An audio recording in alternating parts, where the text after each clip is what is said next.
Okay, we will start. So good morning, good afternoon, everybody, and welcome to the webinar towards zero deforestation supply chains in conflict-affected settings. This webinar is being organized by the Alliance Biodiversity FIAT and the International Climate Initiative of the German government. Thank you all for participating in this event. My name is Marta Vanegas. I'm a senior research associate at the Alliance Biodiversity FIAT, working in the research team of low emission food systems. And today I have the pleasure to be moderating this webinar. So basically, we have for this webinar, we have a commentary and 6 presentations regarding the evidence, insights, and lessons learned under the project SLUS, that is a project that seeks to simultaneously deliver climate change mitigation and peace building outcomes in Colombia through implementing sustainable land uses. Some of the presentations will also be giving us some remarks regarding the restoration and the IKI-Forest agenda and the role of the zero deforestation commodities. After this space of presentations, we will have around 15 minutes for a Q&A section. However, I recommend you to start already posting your questions in the chat of the meeting. Like this, we will have them ready for this space. In case we don't have time enough to solve all the different questions that you may have, we will prepare a post-event report, and in this report, we will have a section with the Q&A. So please go ahead and ask the questions that you want. To officially open this webinar, I would like to invite Dr. Marcela Quintero. She is the Associate Director General of the Alliance Biodiversity FIAT, and she has more than 20 years of a strong track record of building and leading teams focused on multidisciplinary research for innovation.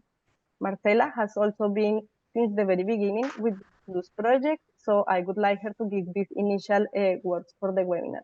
Marcela, please go ahead. Thank you very much, Marta, and also thank you very much for everyone who has made the time to participate in this webinar, and also for the organizers of this webinar. I would like to open this event by doing some remarks regarding the relevance of this project, not only for us as an organization, as a research for development organization, but for the country of Colombia as well. So as many years ago, as you know, Colombia signed a peace agreement. And then when that happened, there was already like an anticipation that one of those effects of that agreement could be increased pressure on the deforestation, on the forest, and on the biodiversity that is in those forests. And we actually, as the Alliance of Biodiversity and CIAT, we made studies that anticipated that, and then after some years after the agreement, then the data, the official data of the country demonstrated that actually the deforestation rate peaked. So this project kind of anticipated to that, and then it was formulated thinking on that challenge ahead. And in parallel, the government of Colombia has always been very committed to reduce emissions from the land use sector. So this project was thought on how to address that challenge of reducing pressure on the forest, but at the same time supporting the country of Colombia in finding ways to reduce deforestation, but at the same time finding ways that can contribute to peace building in an area that has been affected by the armed conflict. So that was the main motivation of this project. And then after this journey of all this year with this project, I see that the project has had 2 main contributions. One is from the evidence perspective, and one is more from the practice and decision-making perspective.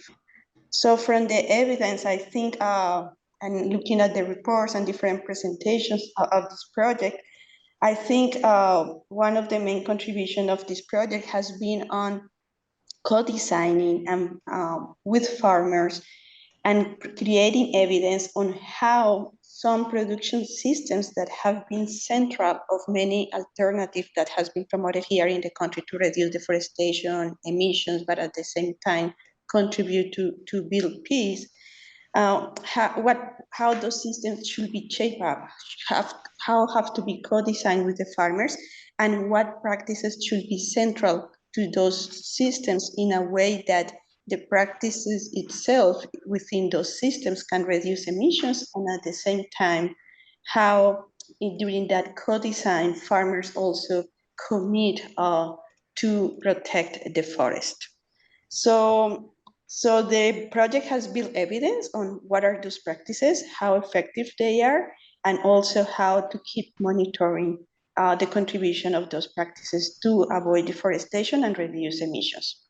But also very importantly is that thanks also to our partnership with SALF, we were able to advance science regarding evidence on how also this at the end contributes to build peace.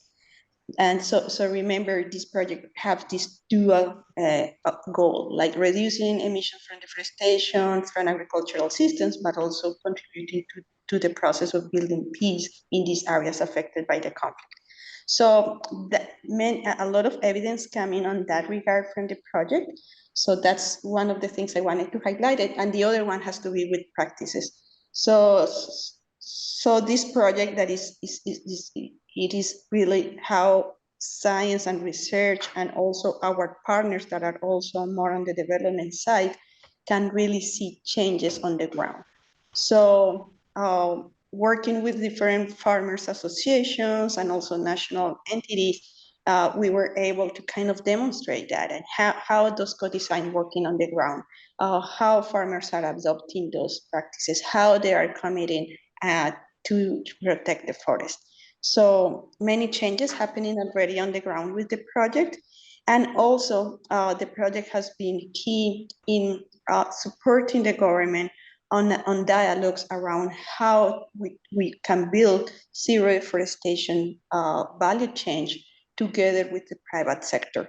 So the project has been supporting the technical secretariat of the Zero Deforestation Roundtable for the dairy value chain in the country. So these are some of the highlights of this project that I would like to highlight, and I think all of us should be proud of. And then to finalize, I would like to highlight the importance of working with different partners from different levels. So from the local level with farmer organizations, but also national level, and also with the government. And here I would like to highlight, of course, the importance of having worked with CPAF, who is also here with us, and Fede Cacao and many other organizations that has been key to make that link between what the evidence is telling us and how we translate that into action on the ground. So with this, I would like to open this webinar and with this appetizer, give the floor to the presenters who are going to go more in depth on these contributions of the project.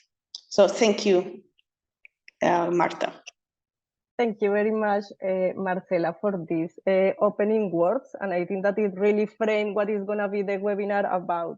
And as well, like the importance of this kind of projects that look to really contribute to different objectives, right? Like to try to understand these needs of every country where we work and try to really build something that is good, of course, for climate change mitigation, but as well for some of the priorities that the government might have. So with these opening words of Marcela, I would like now to invite Dr. Augusto Castro. He is a senior scientist of the Alliance Bioversity SIAD, and he is the lead of the low emission food system research team at the Alliance. And he is the principal investigator as well of the SLUS project. So Augusto, please go ahead.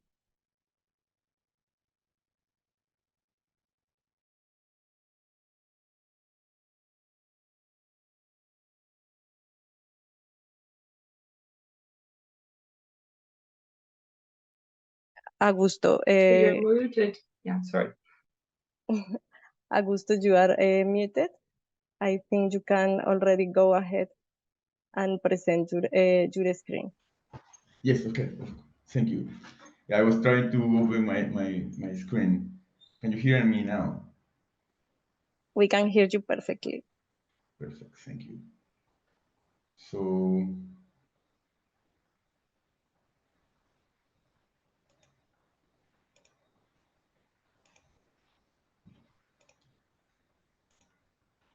can you see my slides?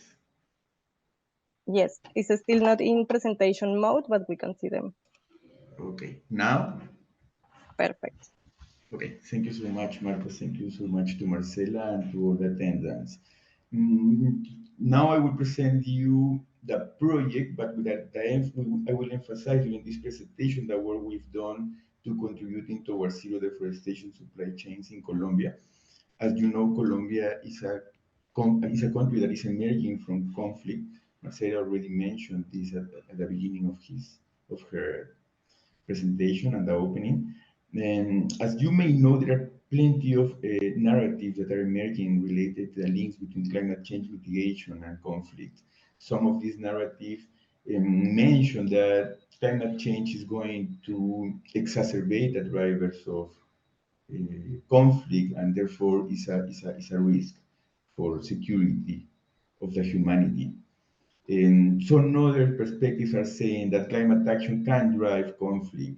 And evidence on this specific regard proposed the inclusion of safeguards, social and environmental safeguards, to prevent that these conflicts emerge.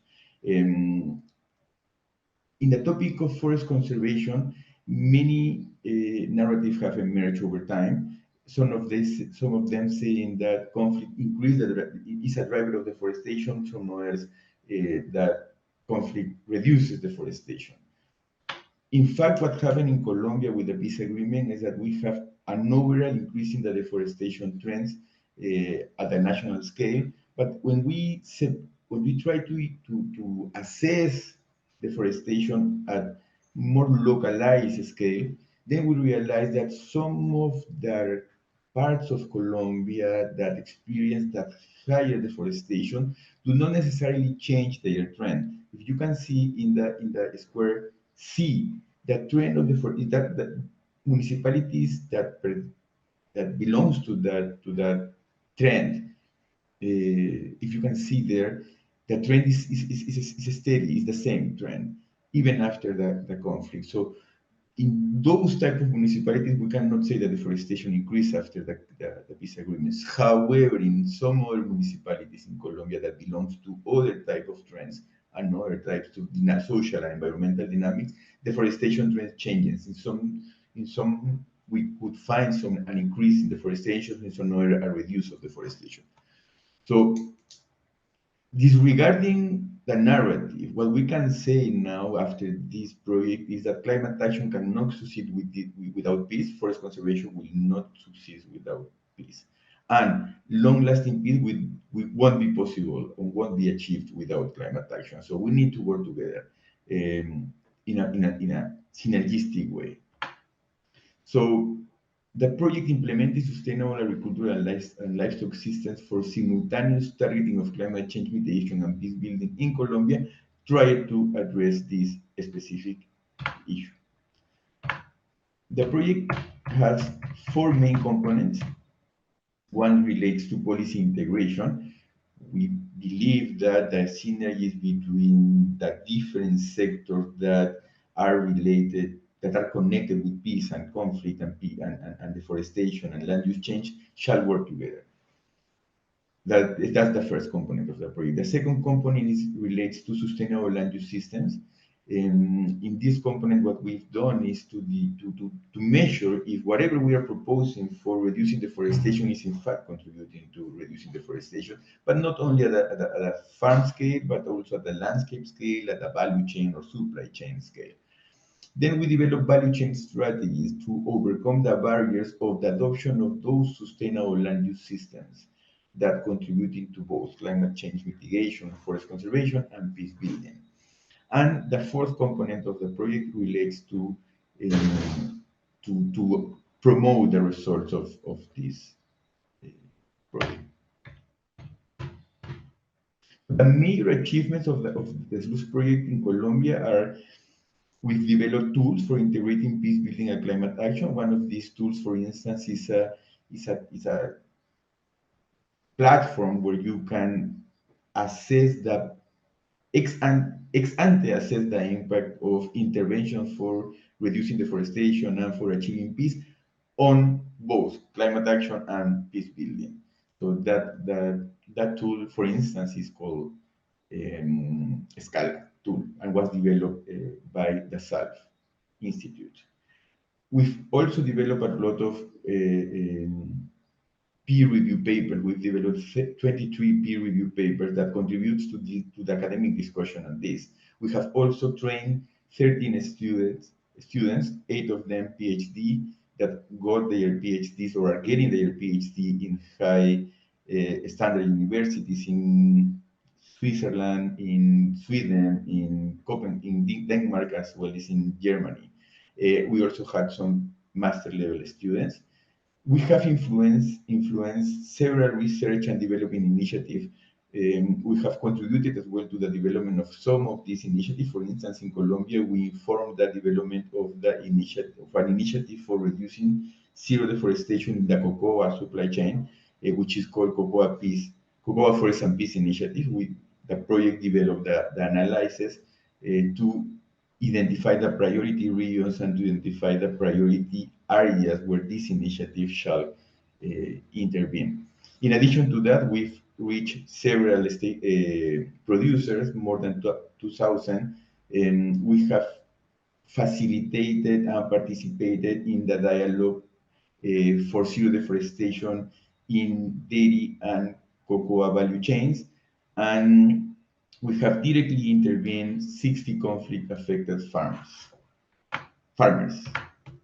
So on the topic of zero deforestation supply chain, what we have done, we've developed research, we've conducted extensive research. Most of this research has been published in academic journals. Some of them are still in preparation and soon will be published.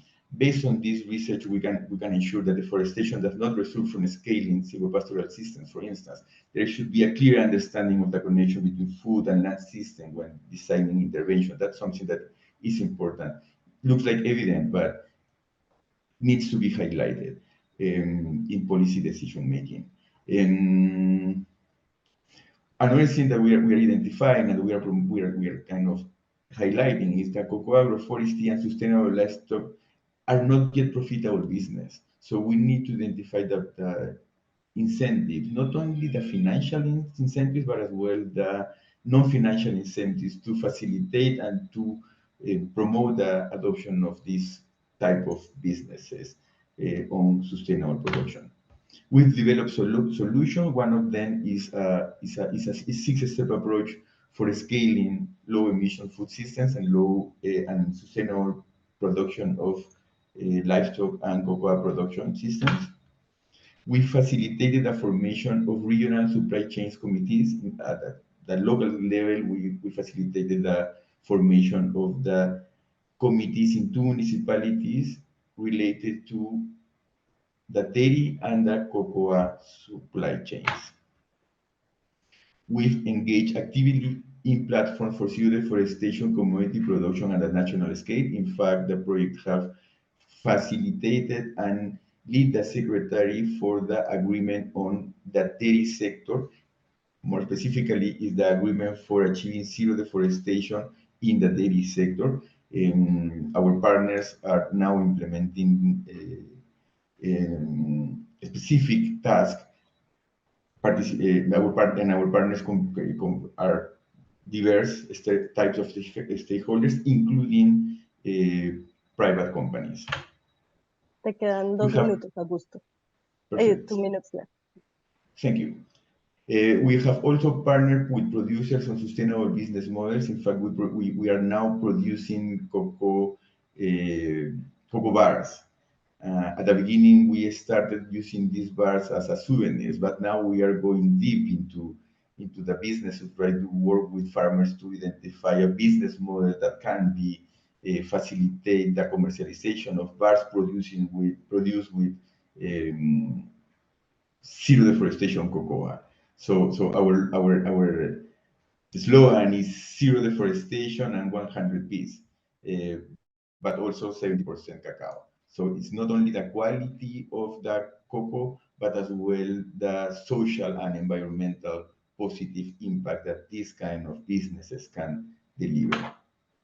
Now, in order to continue scaling the approach, we are calling and we are implementing an innovation. We are launching a sustainable cocoa innovation challenge in Colombia to scout to accelerate and fund innovative ventures, including products, services, and technologies that operate along the cocoa value chain in Colombia and promote sustainable land use systems toward climate change mitigation and peace building. So if here is there any entrepreneur that is working on the cocoa supply chain, please revise this challenge. We are pricing that we will provide prizes to the winners. We will select two winners, one focusing on the Department of Caqueta in Colombia, another one focusing on the Department of Cesar. So please take a look at this challenge. And we are also working with the government to facilitate access to incentives. Regarding this last point, Carlos is going to present something on how we are designing incentive packages to contribute towards zero deforestation in Colombia. So lastly, I want to highlight that Colombia is our case study, but we are now scaling results to other countries, including Kenya, Vietnam, China, Peru, and some countries in Central America, this with the support of the CEIR, and specifically with the support of two CEIR initiatives. One is Agrilac Resiliente, another one is the initiative on research for low emission food systems. Thank you so much. Muchas gracias por su atención. Thank you very much, Augusto, for this presentation. And I think that really touched what Marcela was mentioning, right? That like the SLUS project, of course, we act at different levels. So she was talking about like all the work that we did at the farmers level and how it was important, all these topics regarding the co-design, the practices that will allow us to achieve climate change mitigation outcomes and peace building outcomes. And here you come to talk about the other levels as well that we impacted. So in the scientific arena, with all the publications that had been published, with all the students that were able to continue developing their skills and their knowledge thanks to the project, and as well like the importance of setting the research agenda within the organization, but as well influencing other areas as in the zero deforestation cacao value chain. So thank you very much for sharing with us these highlights from the project. Now I would like to welcome Carlos Borda. Carlos is a Senior Research Associate at the Alliance Biodiversity CIAT, working in the Low Emission Food Systems Research Group. And he has more than 15 years of experience in designing and implementing economic and financial mechanisms for sustainable development in Colombia. So the presentation of Carlos is going to be in Spanish. However, we will have the English subtitles translated under it. And Carlos is here today. So anyways, if you have any question regarding to the presentation of Carlos, feel free to make it in the chat of the meeting. Thank you very much.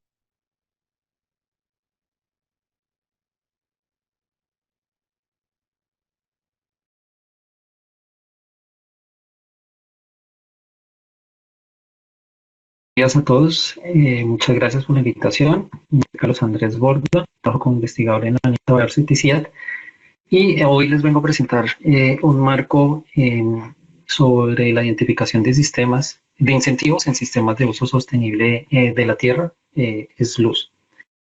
Pues digamos que hay una relación directa entre la financiación climática y la financiación para la construcción de paz.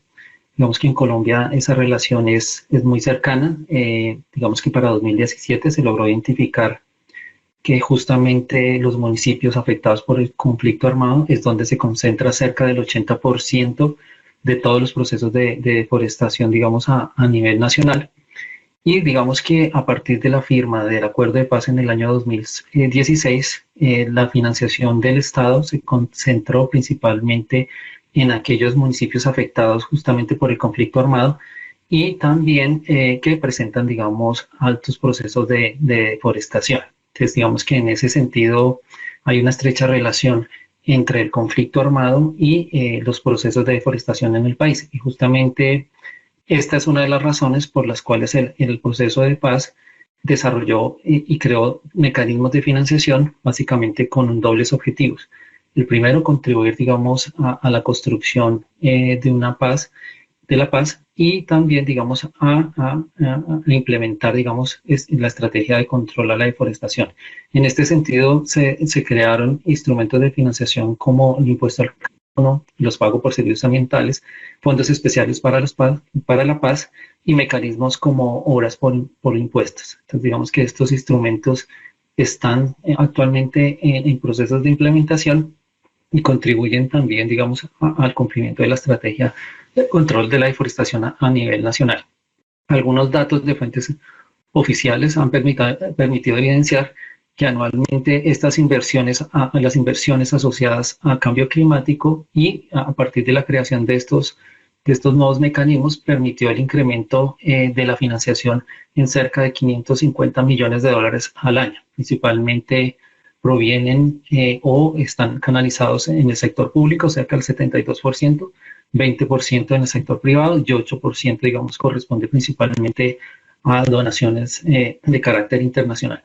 Pero solamente el 21% de estos recursos han sido o han logrado ubicarse en lo que corresponde a zonas o núcleos de alta deforestación y también, digamos, a municipios afectados por el conflicto. Y de para el caso de 2018-2019, de los 34 millones generados a partir del impuesto al carbono, digamos que no había sido posible ejecutar ninguno de estos recursos. Entonces, digamos que en ese sentido el reto no solamente es cómo se generan nuevas fuentes de financiación, sino cómo se desarrollan justamente estrategias para el escalonamiento que permitan la implementación de diferentes prácticas lícitas que puedan reemplazar justamente estas prácticas que están asociadas a la deforestación o a la presencia de cultivos ilícitos y que estén, digamos, en armonía con el marco de política, digamos, asociado en este caso al conflicto armado. Desde el CIET hemos venido trabajando un marco básicamente conceptual frente al escalonamiento, el escalamiento de prácticas sostenibles y lo basamos básicamente en tres pilares. El primer pilar es la identificación de prácticas de uso sostenible, las prácticas SLUS. El segundo componente está relacionado con la identificación de instrumentos económicos y financieros que permitan motivar o incentivar la adopción de estas prácticas. Y el tercer componente está relacionado con las condiciones habilitantes. Entonces, básicamente la identificación, en el primer componente, la identificación de prácticas sostenibles, pues consiste en la identificación desde los componentes técnicos, de los cuales son las que más contribuyen justamente al cumplimiento de acciones de mitigación y también, digamos, generan rentabilidad para generar procesos de conversión. Y también, digamos, que tienen aceptación, son aceptadas, digamos, por parte de los productores. Entonces, ese es un segundo elemento que se tiene que tener en consideración, que es muy importante, y es la concertación de estas actividades por parte de los productores. Y el tercer componente dentro de esta identificación de las prácticas corresponde al análisis costo-beneficio, que es de la implementación de estas prácticas. Con respecto a la identificación de los instrumentos económicos, básicamente consiste en identificar cuál es la mejor oferta entre la oferta existente de mecanismos tradicionales y aquellos que están más focalizados en las áreas en conflicto y que resultan más viables desde el punto de vista económico y financiero, acorde, digamos, a la clasificación de instrumentos existentes y básicamente a las características de los productores y las características geográficas de las zonas. También al interés que tienen, digamos, los diferentes productores en acceder y la facilidad y las mejores condiciones de acceso que ellos tengan para estas fuentes de financiación. Y las condiciones habilitantes básicamente consiste en identificar aquellos instrumentos, los cuellos de botella y, digamos, proponer alternativas que hacen más viable, digamos, el acceso a estas fuentes de financiación, lo cual involucra, pues, básicamente la participación de diferentes actores institucionales, los financiadores, por supuesto, los productores y los comercializadores. Entonces, digamos que en ese sentido es un marco que nos permite, digamos, fomentar y escalar prácticas sostenibles de uso del suelo, sobre todo en territorios afectados por el conflicto armado. Pero ¿cómo se pueden mejorar las condiciones de financiamiento de estos sistemas de uso sostenible del suelo? Pues lo primero es mejorar, digamos, la focalización, principalmente focalizar nuestros mayores esfuerzos en áreas que hoy están siendo afectadas por procesos de deforestación y donde, digamos, han sido áreas afectadas principalmente por el conflicto armado. Lo segundo es la planeación y la armonización principalmente entre las políticas sociales, la construcción de paz y también las políticas de mitigación a nivel país. El tercero son los procesos de concertación que se deben dar en todos los niveles, pero principalmente, digamos, a los niveles de producción, al nivel de productores, pero también con actores claves de los diferentes niveles de la cadena y tomadores de decisión.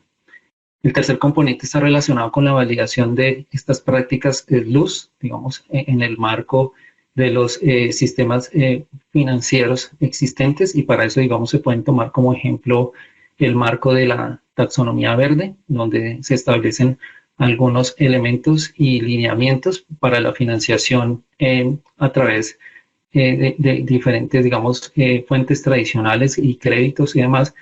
Entonces, digamos que lo importante es compatibilizar justamente las actividades SLUS frente a los mecanismos tradicionales de acceso a fuentes, digamos, como son los créditos, y que esto lo maneja directamente, pues, la banca. Y el análisis costo-beneficio justamente de la implementación de estas actividades y la estimación justamente de aquellos cobeneficios, digamos, no solamente quedarse en el ejercicio de evaluar la rentabilidad privada, ¿cierto?, del proceso de la reconversión productiva, sino justamente en estimar aquellos cobeneficios, digamos, como es la conservación de la biodiversidad o aquellos otros cobeneficios sociales, y más desde la óptica, por supuesto, de la rentabilidad social, más que de una rentabilidad solamente privada. Clasificar estos instrumentos existentes en la oferta, no solamente, digamos, a nivel de la cadena de valor, digamos, a los niveles de preproducción, producción, postproducción y consumo, pero también, digamos, tener en cuenta un elemento fundamental, y es la clasificación a nivel de paisaje. Esto es importante porque, no digamos, estos sistemas de producción sostenible también pueden generar externalidades positivas, y, digamos, esas externalidades positivas se pueden compensar o se pueden internalizar a través de diferentes instrumentos públicos o diferentes instrumentos privados, en este caso, por ejemplo, como los pagos por servicios ambientales. Otro elemento fundamental para mejorar las condiciones, pues, es el análisis de riesgo, justamente la rentabilidad de estos sistemas productivos. Muchas veces no es lo ideal, y entonces genera barreras de acceso principalmente a la banca tradicional, y por eso se deben desarrollar también mecanismos de finanzas combinadas. Entonces, que básicamente es cómo se combinan y se minimiza el riesgo articulando recursos privados y recursos públicos. Entonces, básicamente eso tiene un efecto importante en minimizar los riesgos, ¿cierto?, y favorecer el acceso a fuentes de financiación. Tenemos diferentes casos de estudio, pues digamos que hoy lo que son estos mecanismos de fuentes de financiación a partir de lo que ha establecido el acuerdo de paz, y una, pues, de las más importantes es el mecanismo de obras por impuestos. Básicamente está enfocado principalmente en municipios donde han sido afectados por el conflicto armado, y básicamente se trata que las compañías tienen la posibilidad de pagar al menos el 50% de sus impuestos tradicionales a través de la ejecución directa de proyectos en áreas que han sido afectadas por la violencia y por la pobreza.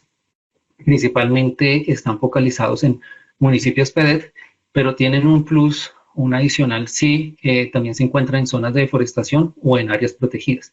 digamos que esto es importante interés para participar o acceder, digamos, a estos mecanismos de financiación.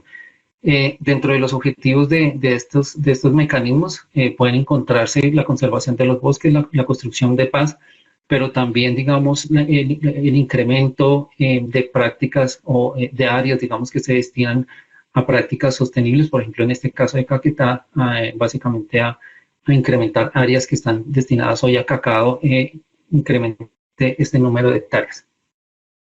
Se pueden vincular varios incentivos dentro de esta fuente de financiación, de acuerdo a cómo se establecen, por ejemplo, pago por servicios ambientales.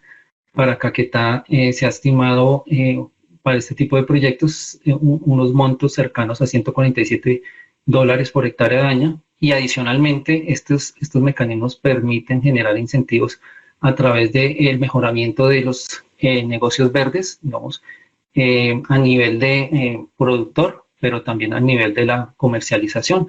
En este caso, digamos, a través de las asociaciones que se encargan de comercializar el cacao, digamos, en la región. El impacto, digamos, a nivel de la cadena se puede dar a nivel de producción principalmente a través de estas fuentes de financiación, o también, digamos, a nivel del paisaje.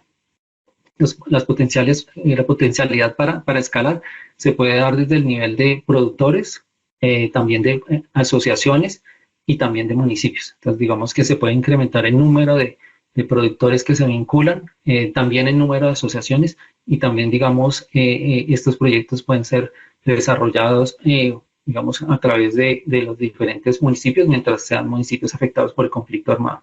Entonces, pueden ser proyectos que pueden ser presentados por pequeños productores, por asociaciones, o incluso pueden ser programas, digamos, mucho más estructurados que se presenten, digamos, a esta fuente de financiación por los municipios. Los financiadores principalmente son aquellos que pagan impuestos, digamos, a nivel nacional, las empresas, y hay empresas pues que se encuentran muy interesadas en participar en este tipo de propuestas.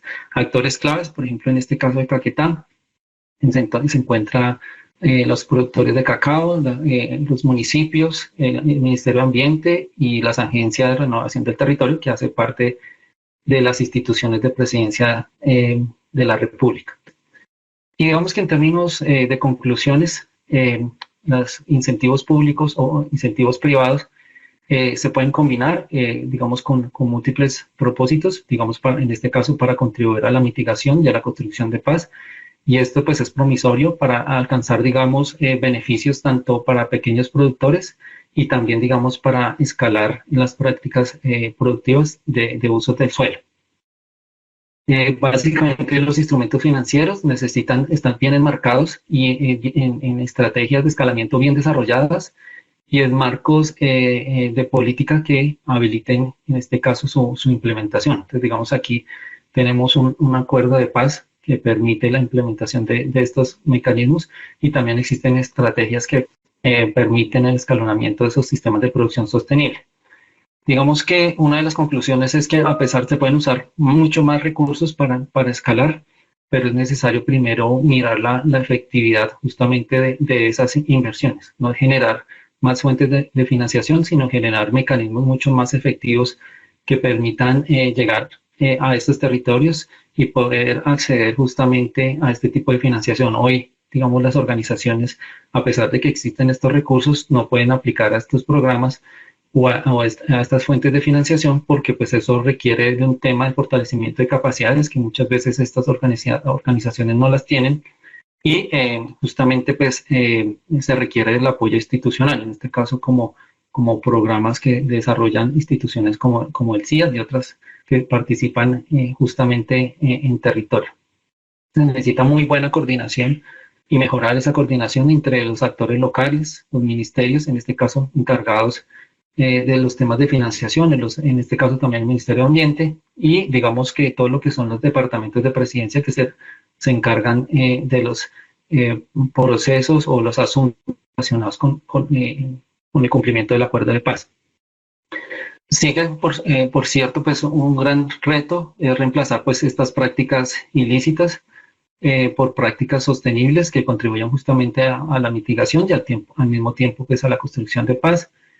Y digamos que nuevamente insistir de que a pesar de que se requieren fuentes de financiación, a veces resulta no solamente insuficiente generar la fuente de financiación, sino que se requieren de otro tipo de acciones justamente en territorio para que esto se pueda cumplir. Bueno, muchas gracias, muy amables. Thank you very much, Carlos, for this presentation. I think that it really, like this analysis of the potential to articulate the financing sources with for climate change mitigation and peace building are key. Like in some of the results from the SLUS project, we see that, like, of course, one of the barriers of adoption is this lack of financing, and that, of course, it makes that we cannot really scale up and out this kind of practices that are needed if we really want to contribute to climate change mitigation and peace building. So I think it is great that we start to work as well in this climate financing topic. And thank you for showing us as well how we can improve the SLUS financing conditions, and like kind of set an important topic for continuing the research that we are doing at the Alliance. At this point of the webinar, I would like to invite Dr. Michelle Bonatti. She is the Deputy Head of the Sustainable Land Use in Developing Countries Department at Salk Institute. And she is also a conflict mediator and an educator for sustainable development at Santa Catarina University in Brazil. Michelle, please go ahead. Thank you, Marta. Thank you very much for the kind presentation. I will share now here with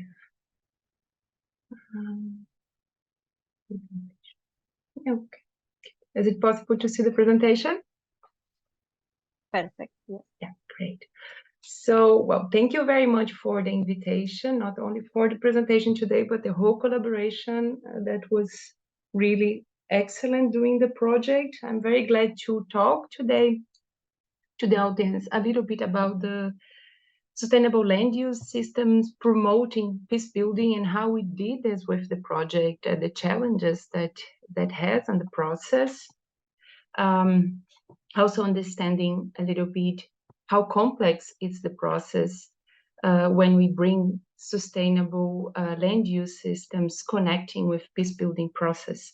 So today we have some key questions to answer with a very short presentation, and hopefully discussing them also at the end of the presentation. We want to talk about what are the systemic benefits of sustainable land use systems, how the project implemented, focusing on peace building process, why it's so important do this process using sustainable land use system as a platform for peace building, and how we did it with the project, how we do this with the project, and how to measure it, because this is also a very complex process. So my colleagues have been saying very well the benefits of sustainable land use systems in terms of economic factors, and also targeting, for example, reduced deforestation and so on. We know, when we have proved with the studies and with the whole process and the project, that the SLUS, the sustainable land use systems, they have those benefits, and we quantify it. When we go to understanding the benefits related to peace building, it's very complex. And why it's complex? Because it's not so easy, first of all, identify indicators of peace building, and especially it's difficult to measure it. Some of the benefits of the peace building process are sometimes intangible, but some are very clearly tangible, and we focus on it, on this process of doing the project. Next. Okay. So first of all, how we understand and how we embrace the peace building on the project. It's important to understand that peace building has many interfaces and definitions, and I will not go in deep on it to not do very academic presentation, but just to be short and bring a little bit about concepts here, Peace building has definitions that are related to the negative peace, which is just the absence of the violence or the most latent conflict. Or you also have peace building that is called positive peace building, that is related to mainly 3 key aspects that we use it as indicators also to implement the project. So developing shared identity, which means that we do cooperation in terms of environmental issues with kind of different actors. We build capacities. This is very important for peace building process. Here we help people, or we facilitate we facilitate the process with people, and we also learn with people about how we can develop a better socio-ecological system, how we can improve the process. And by increasing capacity, we also increase the possibilities of the local actors to do their choices, but also better choices. And we also focus on in substantial integration, which is enhance the collaboration between state mechanisms and the society that is, or the communities that are conflict affected. And how we do it is on the project, how we do it is by implementing sustainable land use systems, as you saw here already with the examples.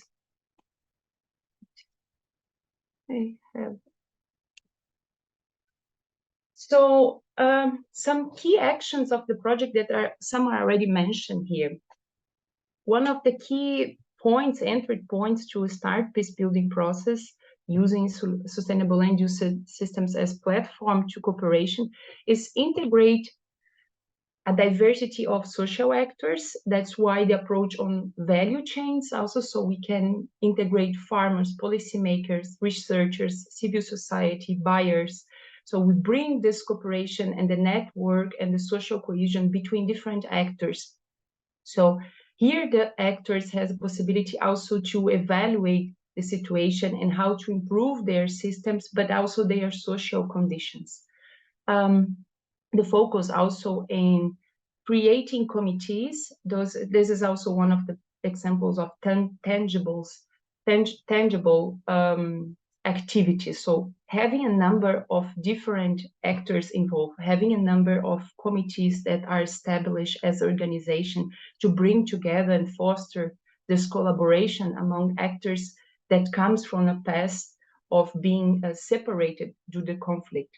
Bring especially the farmers that normally are the most affected and the most vulnerable population and conflict areas as a key and direct actor that will be involved in the decision process, and linking them to which kind of strategies they can select. We do this by, of course, a process of social learning, and I will mention later on some of the activities that we did related to this, but we bring the farmers here as agents on the research project and the research process. So especially then are seen here very clearly as a key agents and key actors of knowledge, that they bring the local knowledge, and we integrated this with the research projects, with the implementation process.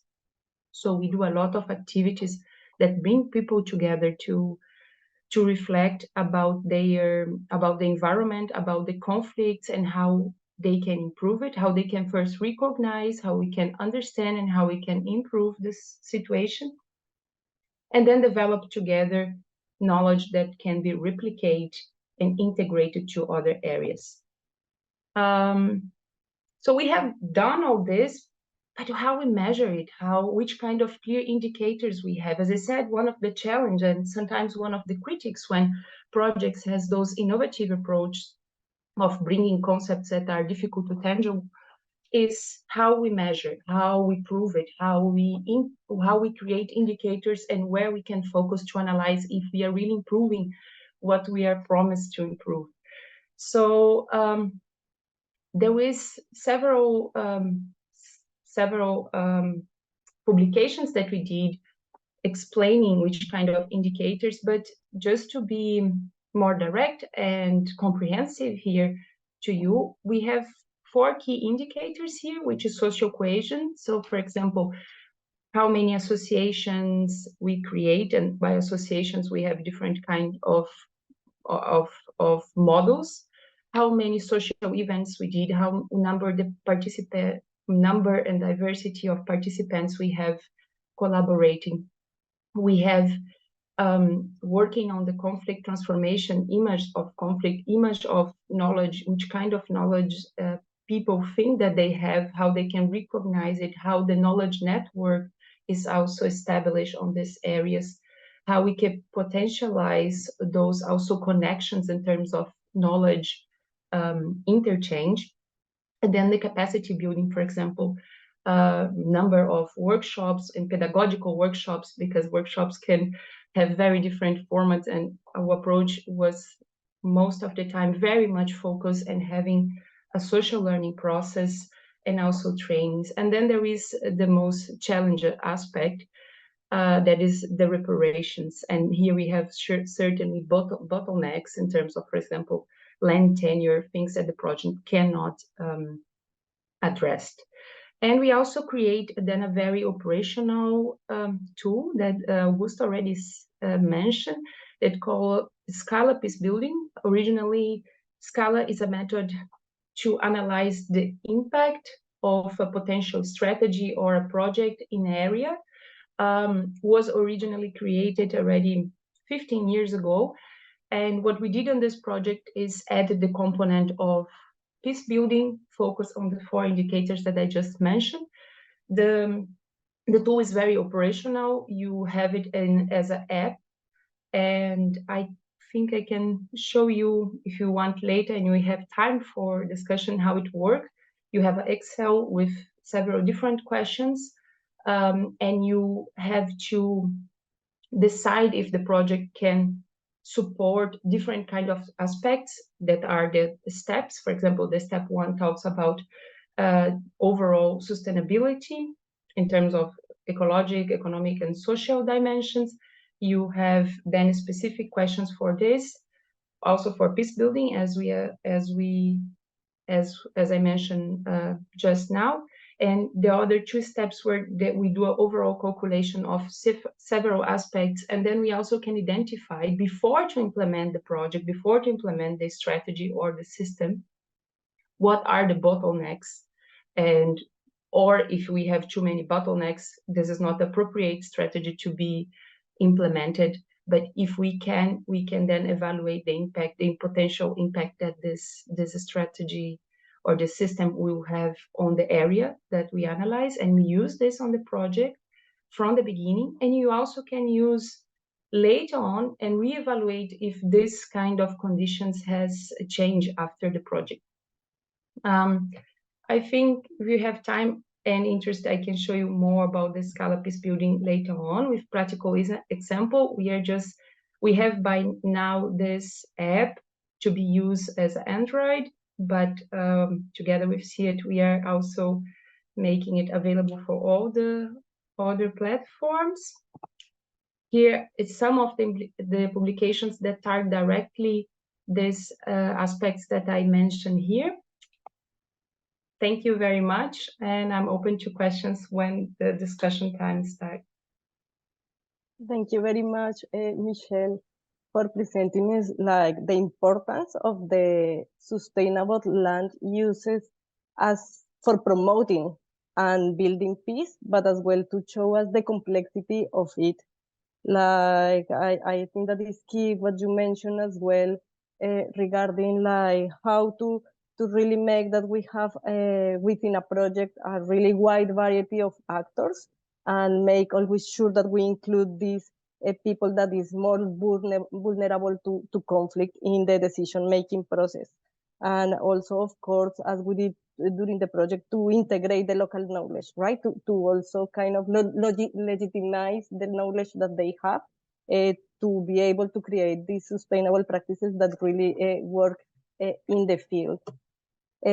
Now, I would like to invite Dr. Julian Charan. He is the research coordinator at the Center for Research on Sustainable Agricultural Production Systems, CIPAP, in Colombia.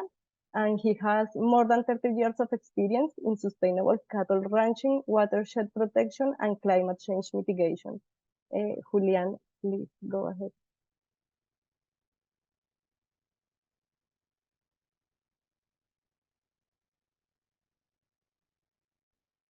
Okay, and good morning, good afternoon. Thank you, Marta, for the presentation and for the opportunity to show the results of the project from the livestock side here. I'm going to talk about a bit about how to what the lessons learned from the project regarding how to work with cattle ranchers in the areas with deforestation and peace or conflict affected areas.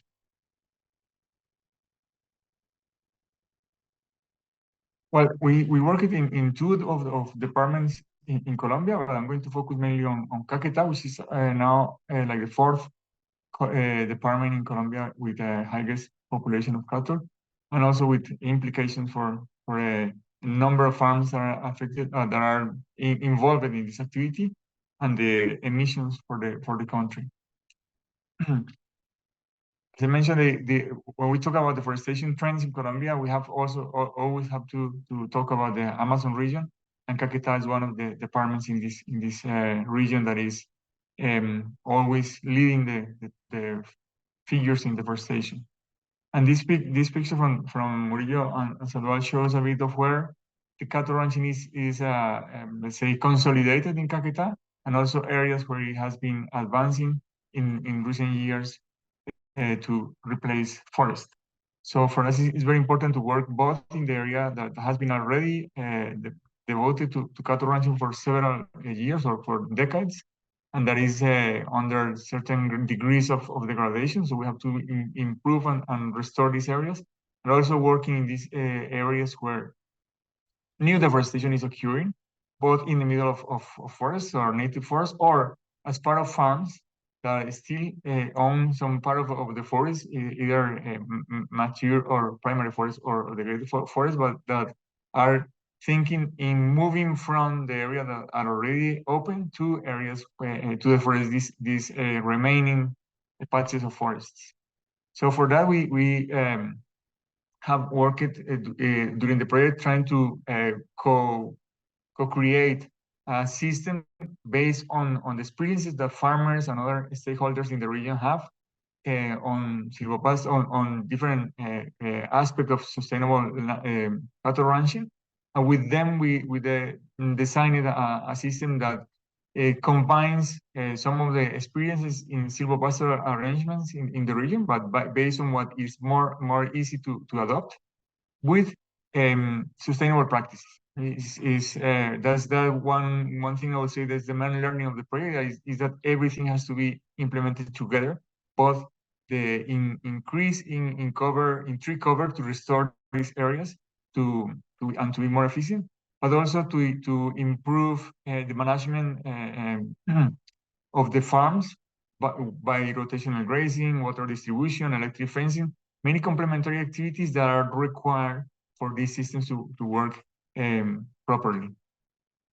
So this is a very schematic idea of what the type of system that was developed, moving from a monoculture of pastures, of different types of pastures, to areas with improved pasture management and also increase in tree cover in different arrangements, but also leading to the release of areas for conservation, either for wetlands or for forest conservation. So these include moving from this type of system to this. We tested these systems in the region, and we have information and evidence of the improved biodiversity, the increase in carbon capture, and the reduced greenhouse emissions, and also the possibility of restoration of forests and wetlands in the area. So this is an example of what could be seen in the area. As you can see, the original landscape in these areas are mainly treeless pastures. But in farms in which we can work, we have like a different access to work. One is conservation or restoration. So those forests that is still in the farm has to be preserved and protected and improved, enriched. And those areas that were destroyed before can be restored with riparian corridors, for example, or connectivity corridors. And an area of sustainable management, in which farming has to be more efficient, can increase productivity and reduce the impact on the environment. And for that, we have found in different studies carried out by CIPAP and also by SIA and other partners, that the main barriers are mainly lack of initial resource, or financial resources, and lack of technical knowledge. I mean, those are like related. The most important barriers for the adoption of this system. There are many others related cultural change, and many other issues. But if we tackle these barriers, there are other things that we can do with that. And there are some advantages or drivers of adoption, including the increase in productivity, because these are areas in which farming is a bit inefficient and not very profitable. So that's very important. Farmers also value animal welfare in terms of provision of shade. Now with climate change, that's very important, but also the increasing feeding resources for the animals. And also the possibility of having credit lines or incentives, as those mentioned by Carlos Borda, to implement those systems. So we're working in this type of system I already mentioned, that tries to improve the management of the farm with rotational grazing, but also releasing areas for cattle for restoration, and increasing the productivity of beef in the farm. So these are farms of dual purpose farms that usually sell the calves once they are weaned. But now the idea is to, and the model has the possibility of fattening those animals within the farm. So the productivity of the farm can be increased from 800 to 1,200 liters per cow per year. Increase the production of beef in the farm, increase the productivity of forage.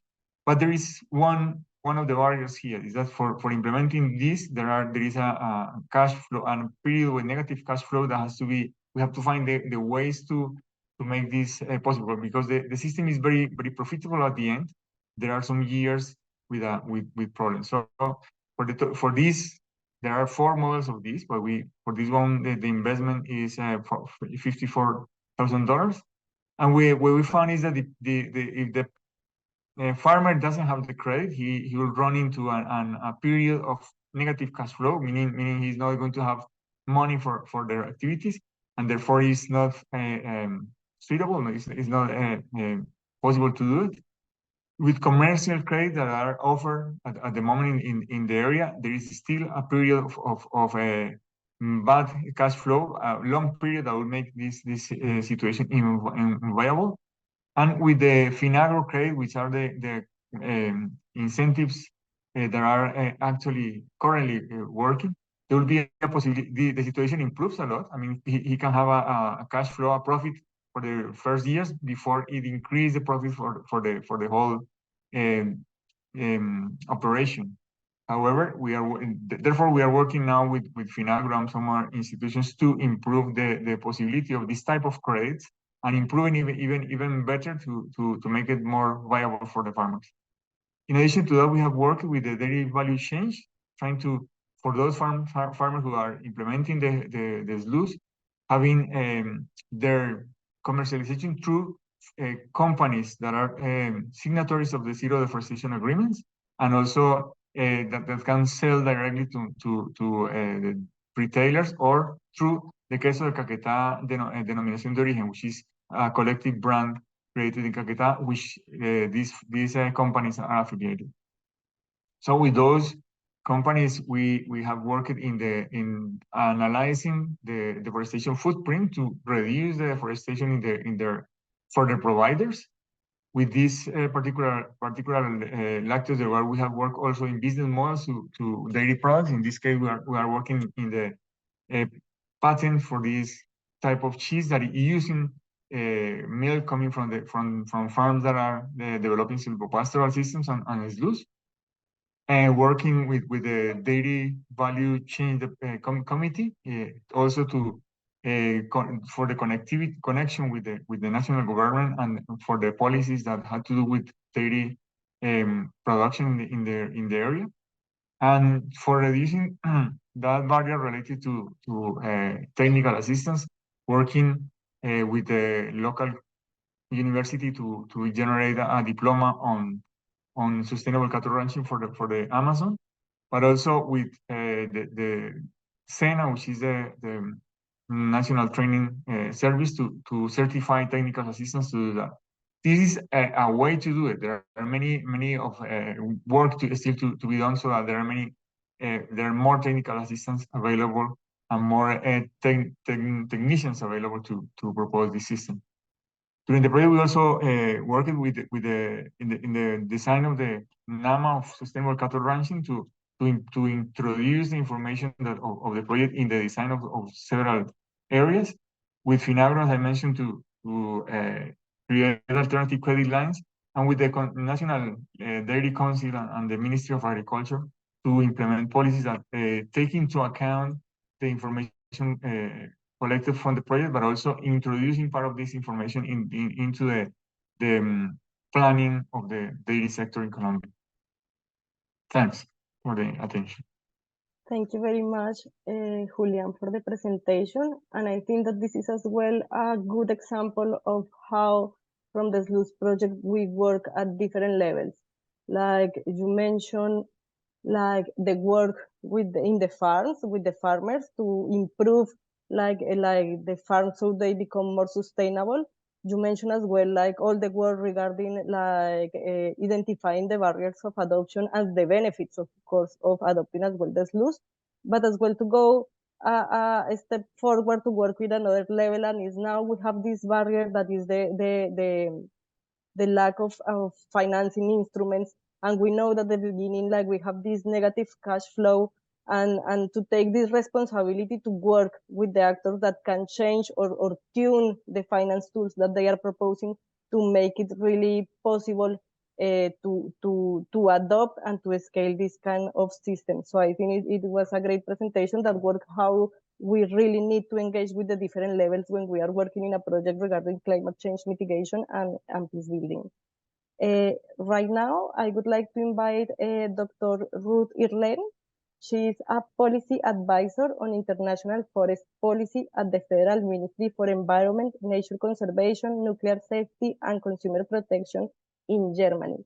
She is a geographer with experience in REDD+ and forest landscape restoration. Ruth, you can go ahead. Thank you, Marta, for the very kind introduction. I hope now that you see my screen. We can see it. Perfect. Okay, fine. I'm happy. Yeah, first of all, I like to really congratulate you to the very successful project. And I would like to extend also the greetings by my head of unit, Eike Christiansen, for your successful project. And I would like to look a little bit more into the actual discussion on the EU regulation on deforestation-free supply chains, and the stance international climate initiatives takes on it. I just, when you started, the situation was totally different. We were not quite sure if the EU deforestation regulation would be acceptable or would go through, and now we are really at a different point in time, as it is now since June. It is decided, it's official. When we started, we have chosen your proposal because it fits very well to our main areas and the funding area, preserving and restoring natural carbon sinks. We we work very much on restoration, first landscape restoration with the Bond Challenge, but also on the UN Decade on Ecosystem Restoration. We are in the preparation, the phase 1 of the RED class, reducing emissions on deforestation and degradation. We were very active to support countries to develop their strategies and support policy to end deforestation. And there's a third component, which from the beginning we supported, and this is to decouple agricultural production from deforestation and address the drivers of deforestation. In 2014, we already supported the New York Declaration on Forests, and we have also now we support now the Tropical Forest Alliance.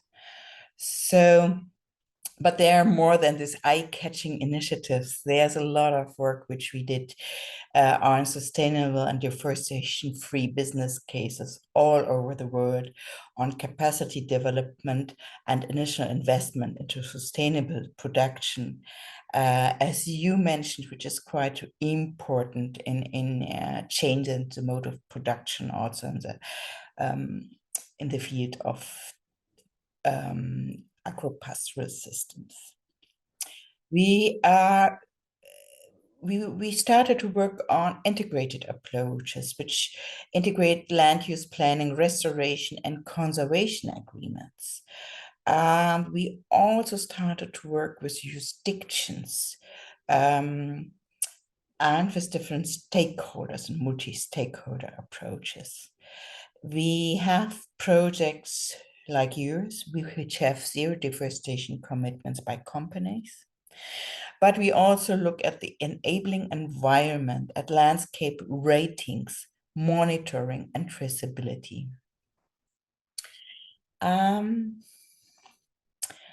Well, when we've chosen your project, there are so many valuable points which we found in your project proposal. And now, after these years, I really think that this was a very wise decision looking backward, because your project promotes a sustainable land use approach which contributes to anti-deforestation, conserve biodiversity, protect the climate, provide livelihoods and security. And this is very relevant as we see that we have a double crisis of climate change and biodiversity loss. And with your research results, you make really valuable contributions. You work at the root causes of deforestation. You target smallholders and look how you can incentivize sustainable, climate resilient, and stable livelihood options. So there's a good combination of research and really good knowledge on the situation of smallholders. And we decided to start the project at a very critical point of time. I think right before the conclusion or right after the conclusion of the peace agreement and the publications on conflict and sustainable development and stopping deforestation is really groundbreaking, this discussion, I think, and it's very forward-looking, because now with the deforestation, the Amazon going up to 20% in some areas, we really need to see how we can better work on the social side, as well as on the deforestation side. The project contributes to RED strategies, to national determined contributions, but also to national strategies on zero deforestation, and also regional strategies like the one for Caqueta and Cesar and Caqueta provinces. you pilot zero deforestation dairy value chain agreements and work in multi-stakeholder approaches. And also I really appreciate that the connection to the multi-stakeholder platform on the zero deforestation value chain agreement for the dairy and beef sectors in Colombia. So you are really very well rooted in Colombia and also in the region. You have the wider perspective, and you have a lot of valuable lessons learned for the implementation of the EU regulation on deforestation in a very mutually supportive way. The work you are doing in Colombia can comply with the or can support the implementation of the EU regulation and support also sustainable climate resilient development and the protection of the nature sink. Without going into too much detail on the EU regulation, on the export of certain commodities and products to the EU associated with deforestation and forest degradation, I just want to really briefly link why this is relevant for the project. First, it's like the EU imports 16% of their agricultural commodities with a deforestation footprint. And Germany has, of course, because of its size, the largest share. So as a German and as a German government, we see really a responsibility as a consumer. The regulation entered into force in June 23, and it's a key building block in the fight against climate change and biodiversity loss. And it sets out due diligence requirements for corporations, making them responsible for ensuring that their supply chains are free of deforestation. Why is the IKI interested to really accelerate work on the ground? Because we think that the costs for smallholders are too high to comply with the regulatory framework and requirements.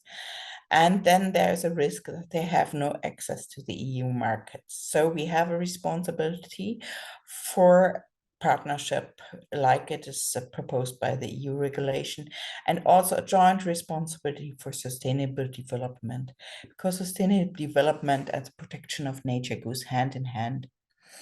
We have to accelerate and work in partnership. And this is something I think we should see from a very wider perspective, because I know there's quite a lot of discussion ongoing everywhere in the world, how to implement, who can do so. But I think that's one legislation in the right direction, and the shared responsibility is a responsibility of us all for a common future. So the work you are doing is very valuable to support the implementation of the EU regulation with the knowledge you produce, with the policy advice you give. We in the IKI, we decided in the funding area preserving and restoring natural carbon sink to accelerate the implementation of the EU regulation on deforestation and facilitate especially gender-sensitive capacity building for local communities and indigenous peoples. And as you know, we had a thematic call on deforestation-free supply chains of agricultural commodities in 2022. And are currently looking at the proposals for the IKI Medium Grants 2023. This is for institutions based in Germany, and they are smaller from their funding size and shorter from the years they have. And they look for innovative model projects with smallholders and cooperatives to strengthen deforestation-free supply chains. But we also look at the like to promote the global agenda on deforestation-free supply chains. We do a lot of capacity building, but also strengthen this kind of political agenda. So I would like to thank you for the really interesting presentations I have heard up to now. And I'm looking forward to hear my colleague and others to continue with their presentation. Thank you very much. Thank you very much, Ruth, for sharing with us like all this journey on how the project was selected. And thank you again for giving us the confidence and as well to mention right now that you make a good decision. That is really good for us to hear. And as well, thanks for mentioning like all the relevance about the different crises that we are like living right now, the climate change, the biodiversity loss, and in Colombia specifically as well, the armed conflict, and how through these kind of projects we can really contribute towards alleviating this type of crisis. Right now, I would like to invite our last but not least speaker, Dr. Uwe Balhor. He's the technical project manager at ZUG, that is the executive agency for the International Climate Initiative. At ZUG, Dr. Uwe is responsible for the technical project management of IKI-funded forest and land use projects, such as the SLUS project. Dr. Uwe, please go ahead.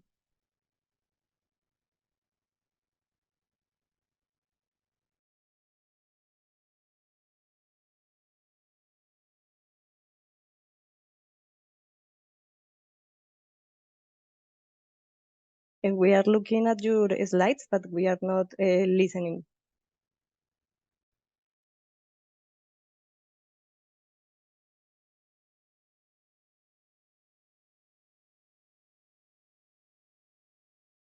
So now I found the button, sorry. Okay, so you see my slide, yeah.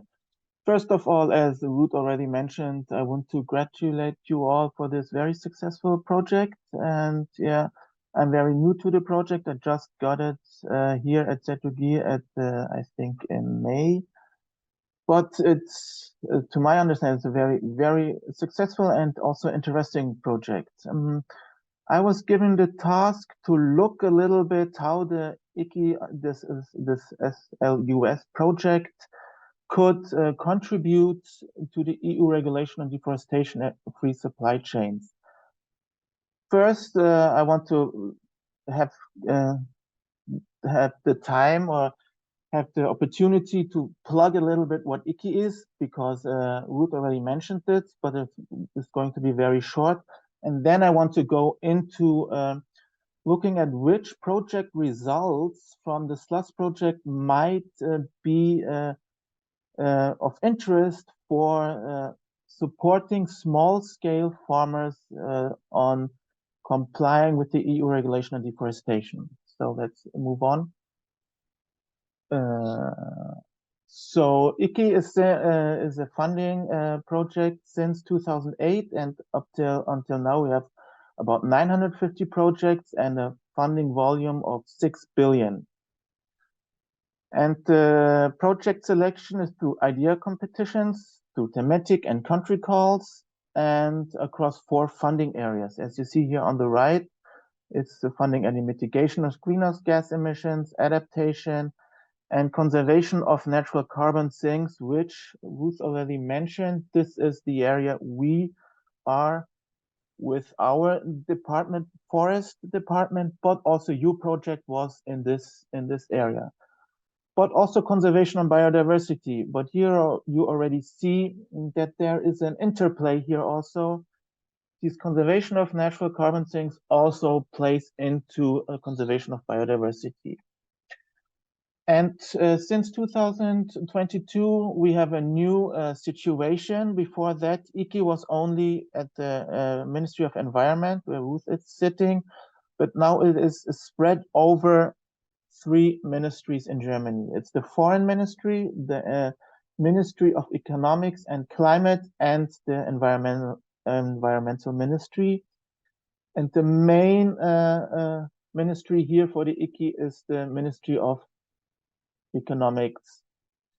So you see, the IKI was planned to play mainly into two of the big global regulations. This is the UNFCCC Paris Agreement, and the Convention on Biological Diversity. And here you see within your project, this is perfectly how this should go. So your project plays into both of these areas.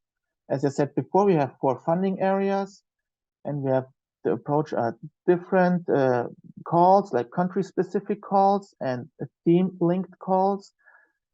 And here we play into different funding channels. And the most important for our area is the thematic approach. We have large, medium, and small scale calls. And this all goes also into other frameworks, like we have a specifically designed IKI safeguard system, IKI gender strategy, and also an independent compliant mechanism.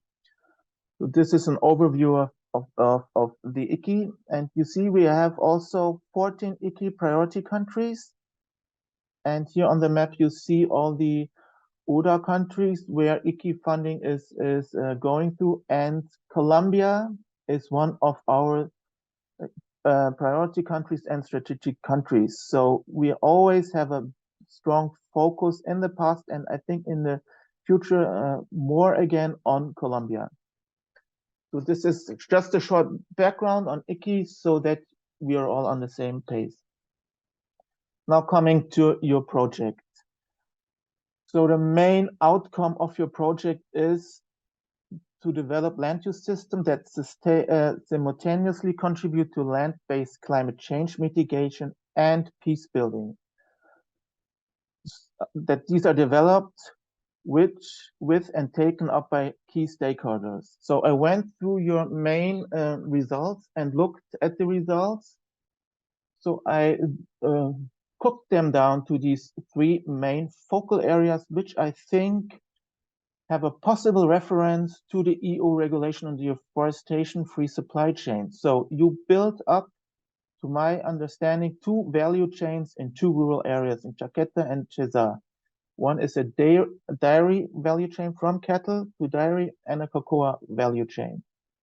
You built up 5 dialogue spaces with about 23 dairy cocoa companies and 75 actors, and a big part was the capacity building on sustainable agricultural production. So these 3 areas, these have the opportunity to help small scale farmers to have access to the European market, to this new regulation. And within this EU regulation, there are 4 main points which we have to take a look at. These are which products are under this regulation. These products have to be in compliance with national regulation. Very important, the next step is, where are these products produced? So the geolocation is very important. And through the geolocation, we can look if there is no deforestation after the 21st December of 2020. This is the cut-off date. So we have to make this analysis, and this is only possible if we have a very sound geolocation of these plots. So you see here on the left side what is mentioned in the EU regulation, and on the right side, how could the SLUS project help small-scale farmers. So you see products that have been fed or have been made using following commodities. So these are the commodities: cattle, cocoa, coffee, oil palm, and so on. And products out of these, how much are 1, 2, 3, 7 commodities are mentioned in Annex 1. And if you go to the right side, you see dairy is not mentioned in the EU regulation. So this value chain is not really, doesn't go into the EU regulation, but cocoa is mentioned. So you see here, we have to look what kind of value chains are, what kind of products are mentioned. So here, the cocoa value chain would help small scale. What the cocoa value chain you build up would help the smallholders. If we would go here through meat exports or beef export to the EU, then if you build up a value chain, this would also would benefit. So next, companies have to prove that the products comply with the relevant legislation of the country of production. To my understanding, this was not a direct goal of the SLUS project. So the main goal was to reduce deforestation and to come up with peace building, but as to my understanding said, plans in future to upgrade strategies that align with national regulations on production. So this is maybe a gap where we could go further on. Then very important, you have to have a geolocation of all plots on land where they were produced. And I know that for the cocoa farmers within this project, this has been done. So this is already a very large step ahead, because out of this geolocation, we can then assess if products have been fed or have been made using commodities that were produced on land that has not been deforested after this cutoff date of the 31st of December 2020. So you also did analysis here. So these geolocated cocoa farmers these areas were compared to land cover maps derived by satellite data or other geospatial sources. And this is a very important step, because with this step, you have the proof that you are on eligible land.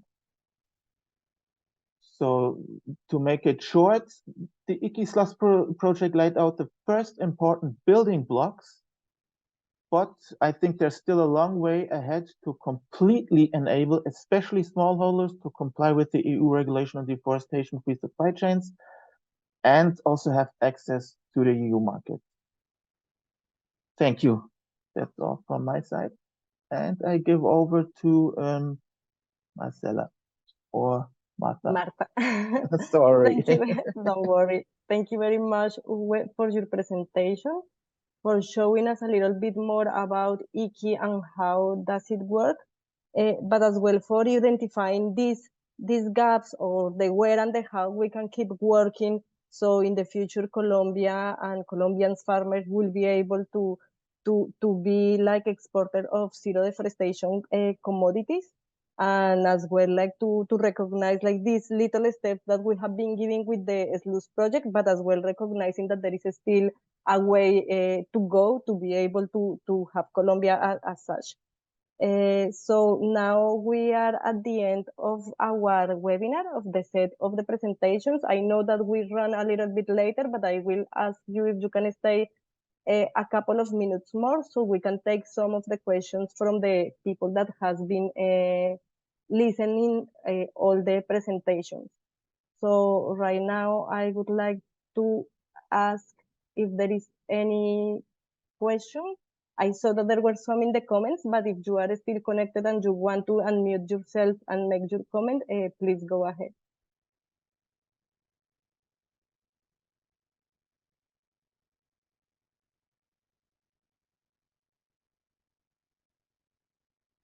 There is Marcela, you have the hand up. Please go ahead. Yes, thank you very much. I mean, everyone for these really great presentations, and I think all are like food for thought for keep thinking on how we can contribute more and more to really support deforestation-free supply chains. My question is to O. and it's on, you were talking about, I mean, how important is for the EU regulation that deforestation-free value chain not only comply with the EU regulation, but also with the regulation of the country in terms of production. So I would like to ask if you can elaborate more on what you refer with the country regulation of production. Is specific regulation in relation to deforestation-free products, or you are talking more in general terms, for example, on regulation on best management practices in agriculture? That was my question. Thank you. So I'm not a very firm expert in the EU regulation, I have to admit. But I think that what they mean with this paragraph is that products from these countries comply to the national like best practices and so on. So on a very general level, what is written in the law of the country. So every country where these products are sourced, these products have to apply to these national regulations. Yeah. Okay, no, thank you. And I think this is, I mean, for us also something to reflect and how, yes, we make that connection. For instance, silvopastoral systems in Colombia are recognized as one of the diseases in agriculture and for reducing, I mean, it's recognized by the government as one of the actions that can contribute to reduce, for example, emissions in the livestock sector. Or many of the low emissions practices in the cocoa systems are also part of the catalog of best management practices of the ICA, that is like agricultural standard organization here in Colombia. So probably, and it's very good that you are making that comment, because probably we have not made that connection very explicit, and it's an obvious one in terms of regulation. No, thank you very much. And also thanks for your comment at the end. I think this pathway that countries like Colombia or Peru have for developing the deforestation-free value chain it requires a long way of efforts and of alignment of different policies and efforts in the countries. But I think this project and other projects in these countries are already putting the blocks, as you say, the building blocks for this. So I think everything that we have been listening today really, open also a little bit, I mean, or set the ground to start thinking on what could be the next steps for the advance on that long way to get there. Yeah, thank you. Thank you. Thanks a lot, Marcela and Uwe. I don't know if some other of the speakers today want to add something regarding what Marcela and Uwe were just discussing. And if not, let's see. I don't see any more hands up. However, I have some questions in the meeting chat. So this one goes to Augusto. So they say, since cocoa is one of the crops which need effective and fertile soil, how it helps zero deforestation? So basically he wants to know more about the method of farming cocoa with zero deforestation.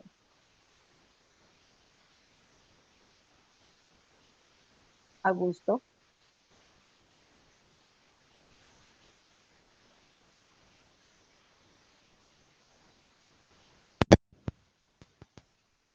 Can you hear me now? Yes, perfect.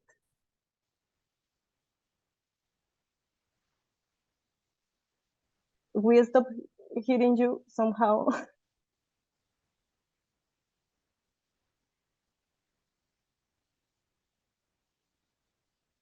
No, we heard you just before, but now.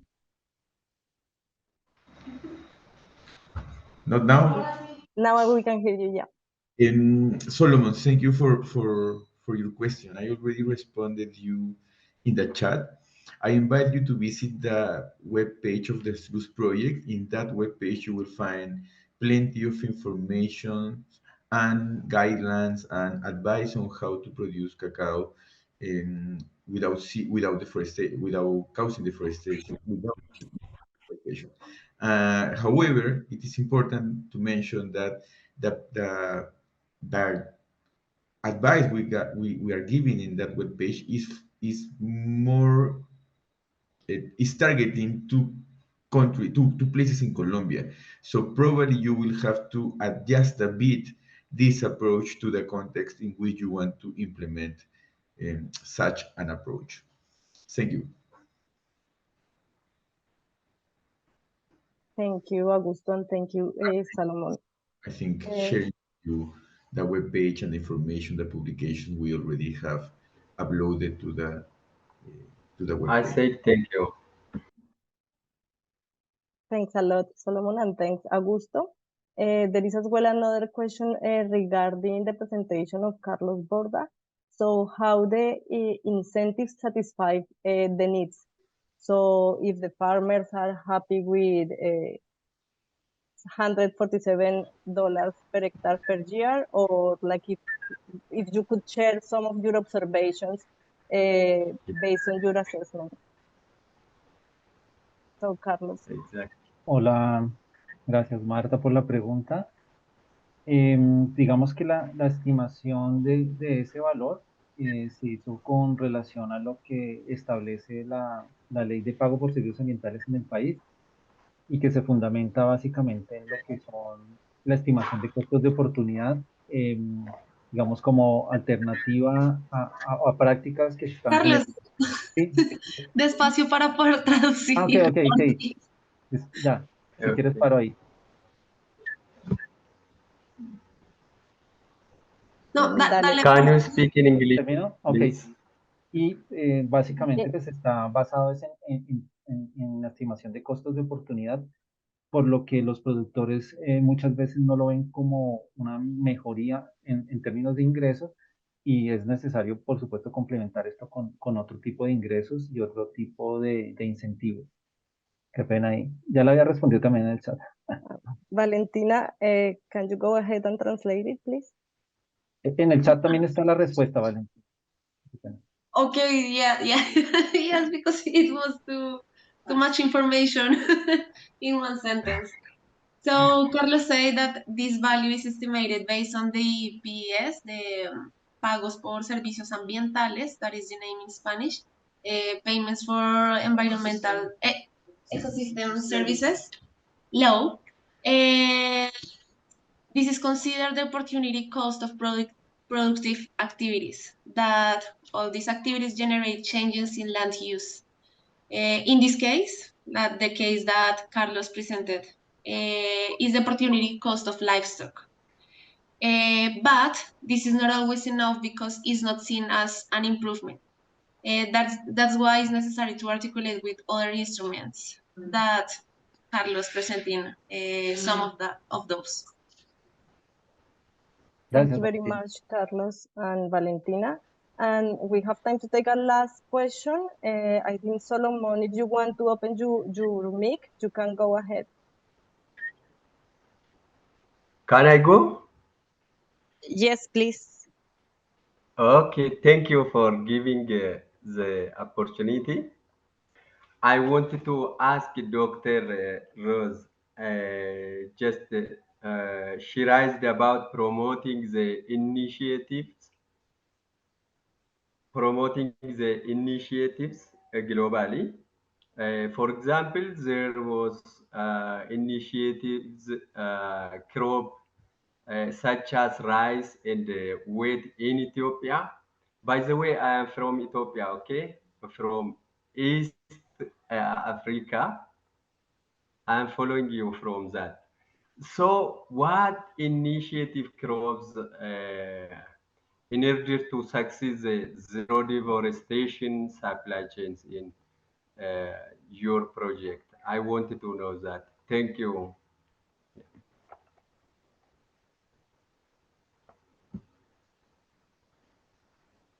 Thank you very much, Solomon. Ruth, you can go ahead.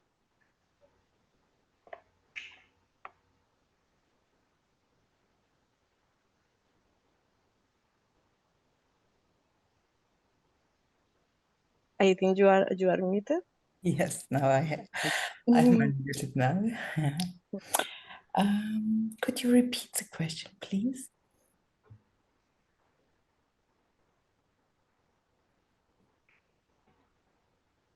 Solomon, could you please repeat the question? Yes, I can repeat it.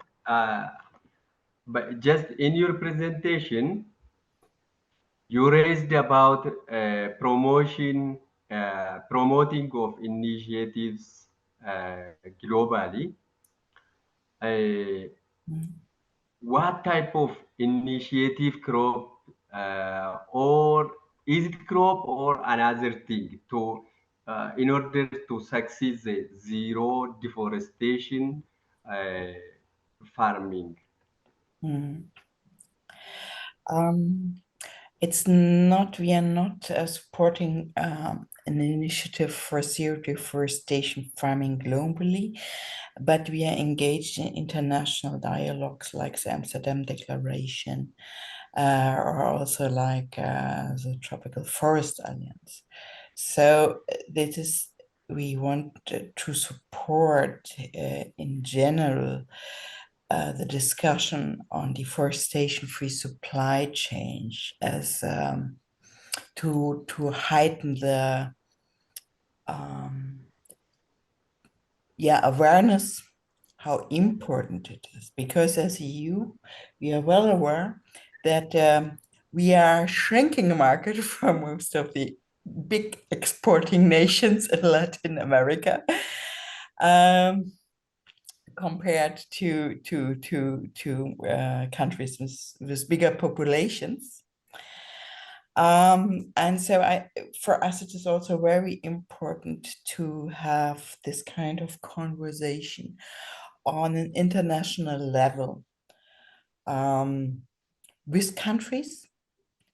And also like you have this kind of, I mentioned as jurisdictional approaches.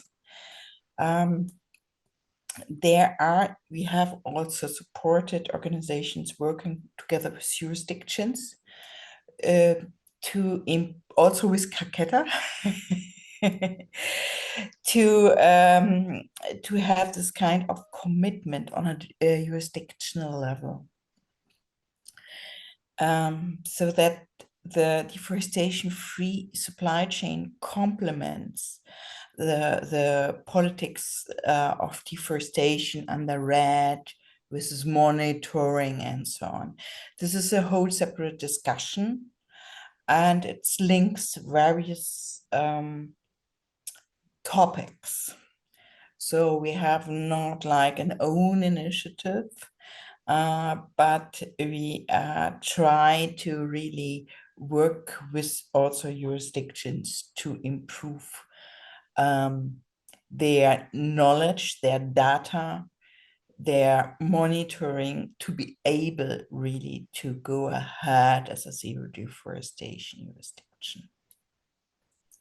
Is it thank you very much of answer you expected from me? I think it was okay. Thank you very much, Ruth.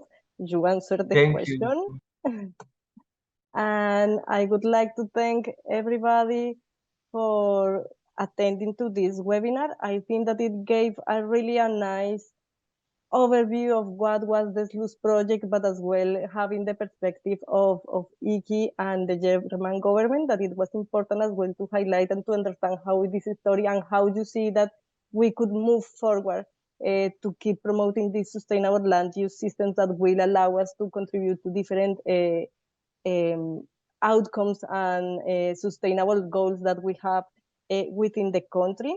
As I mentioned before, we will prepare a post-event report where we will cover the different thematics that we talk about today, and as well we will cover the Q&A section.